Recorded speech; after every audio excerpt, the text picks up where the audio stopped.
Epekto sang eskandalo sa patio sa Dueñas, Iloilo nagresulta sa trauma para sa isa ka babaeng estudyante sa high school. Nagdangop ini sa pulis agod ipaathag ang yabahin kay biktima na siya sang bullying sa ila eskwelahan. Nakatutok si Josel Huesca. Isa ka 17 anyos nga dalagita naghinyo sang bulig sang pulis sa Dueñas kay apektado na ini. Kay siya kuno ang ginpasibangdan nga amo ang babae sa video nga naglapta. Ini ang ginkumpirmar sang hepe sang Dueñas PNP. Kita sa iya, siya nang gina-accuse ay muna sa video.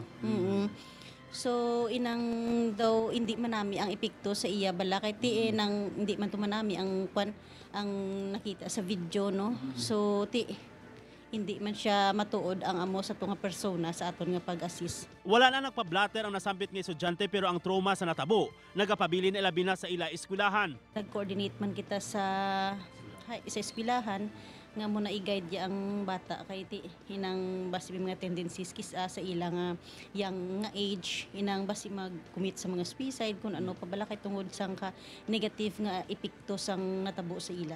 Liwat nga nagpanumdom si Senior Inspector Hubero nga ang iskandalo sa patio hindi simple nga problema sang duha nga mo ang sentro sang iskandalo. Sa kabugusan, problema ini sang tanan. Mga pumuluyo, responsibilidad man na nila, mga teachers, no? Aside sa aton man sa pulis kag sa munisipyo. Nagahimo ng barangay sang tika nga mabantayan ang mga dalagita kag sultirito nga tuyo magpapatyo. Ito una may detachment kami katanod dyan mo, sa dulugan gid. So ibalik ro namo rin kwan para ma-minimize tanan nga mga kwan. Mga mo exit dyan mo. Laban exit ka maano matabo di sa plaza dia exit patio. Pati simbahan may plano na agud hindi na masulod sang bisan sino ang ila patio. Pero sa subong pa lang, agod mapunggan kag hindi na masulit ang pareho sini nga iskandalo, mas maayo nga magpamati kita sa mga tigulang. Pero ay iti, hasta sa ibang nasyon wala makamaan na ginpost na. Pero ay may ilang daw ay matkuan tong bayo nito.